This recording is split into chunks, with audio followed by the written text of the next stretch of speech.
Hello दोस्तों, स्वागत है आप सभी का मेरे YouTube चैनल पर। तो आज मैं लेकर आई हूँ आपके लिए एक और नई कहानी। तो चलिए दोस्तों, शुरू करते हैं आज की कहानी को।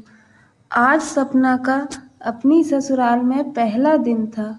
आँखों में बहुत सारे सपने थे, क्योंकि माँ बाबा के जाने के बाद भैया भाभी ने कभी सपना को खुलकर जीने का मौका ही नहीं दिया। भाभी हमेशा कहा करती थी, जो करना है अपने ससुराल में करना। अब ससुराल में आकर सपना बहुत खुश थी कि अब वह खुलकर जी सकती है, जो चाहे पहन सकती है, जहाँ चाहे वहाँ घूम सकती है। 2-3 दिन में सारे मेहमान चले जाते हैं। सपना नहा कर आती है और अपनी सास के पैर छूती है। तभी उसकी सास कोमल जी कहती हैं, सपना ये क्या पहना है? अभी तुम नई नई हो, तुम्हें इतना भी नहीं पता कि ससुराल में साड़ी पहनी जाती है। जाओ और साड़ी पहनकर आओ। इतना सुनते ही सपना अपने कमरे में चली जाती है और रोने लगती है। वह मन में सोचती है कि माँ ने तो पहली बार में कहा था, हम बहू नहीं बेटी ले जा रहे हैं, तो क्या मेरा इतना भी हक नहीं कि मैं जो जी में चाहे पहन सकूं। फिर सपना साड़ी पहनना शुरू कर देती है। कुछ दिनों बाद कोमल जी अपनी बेटी के हाथ पीले कर देती हैं, जो कि इसी शहर में उसका ससुराल था।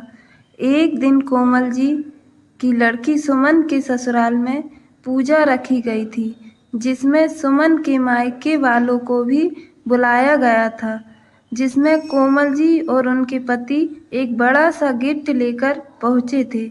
सुमन की सास बहुत खुश हुई कि समधी समधन आए हैं। पूजा संपन्न हो जाती है, पर सुमन की सास के आग्रह करने पर सुमन के माता पिता कुछ देर वहीं रुक जाते हैं।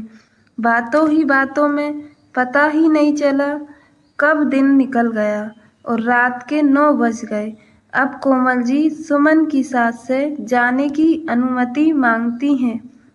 तभी सुमन के पति अमन ने सुमन से कहा, तुम भी तैयार हो जाओ, हम मम्मी पापा को घर तक छोड़ आते हैं।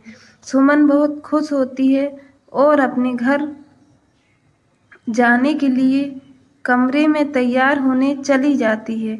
सुमन की सास और ससुर कोमल जी और उनके पति को बाहर तक छोड़ने आते हैं।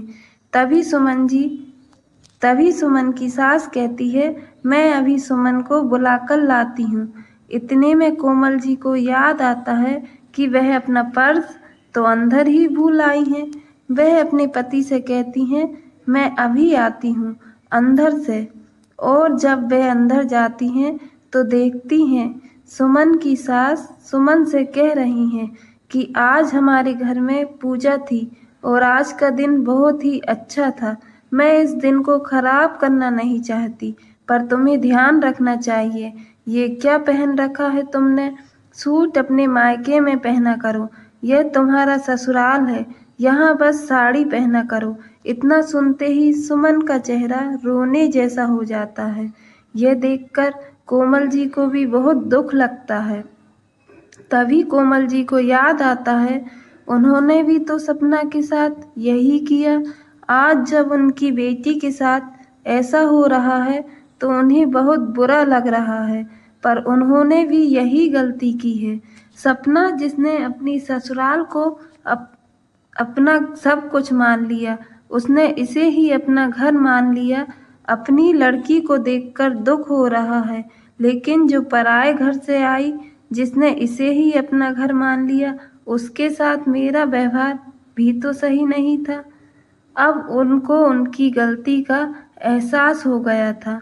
वह सुमन और दामाद के साथ घर के लिए निकल जाती हैं और रास्ते में अपनी बेटी को समझाती हैं कि पहले सबका दिल जीतने की कोशिश करो, फिर तुम्हारी सास कभी नहीं रोकेगी टोकेगी, तुम्हें अपने हिसाब से चलने देगी।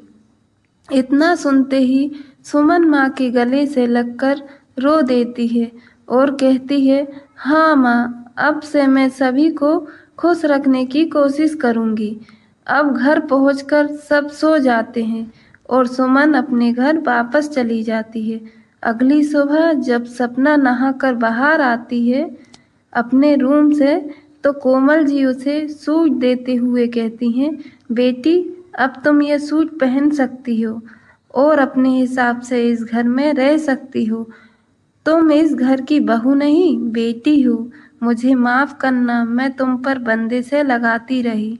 अब तुम जो चाहे वह पहन सकती हो और अपने हिसाब से ज़िंदगी जी सकती हो, कोमल जी ने कहा। इतना सुनते ही सपना कोमल जी के गले लग गई और रो रो कर बोलने लगी, माँ आप सभी मेरा परिवार हो, यही मेरा घर है। मैं कभी इस घर की मान मर्यादा के खिलाफ नहीं जाऊंगी, इस घर की मर्यादा पर आँच नहीं आने दूंगी।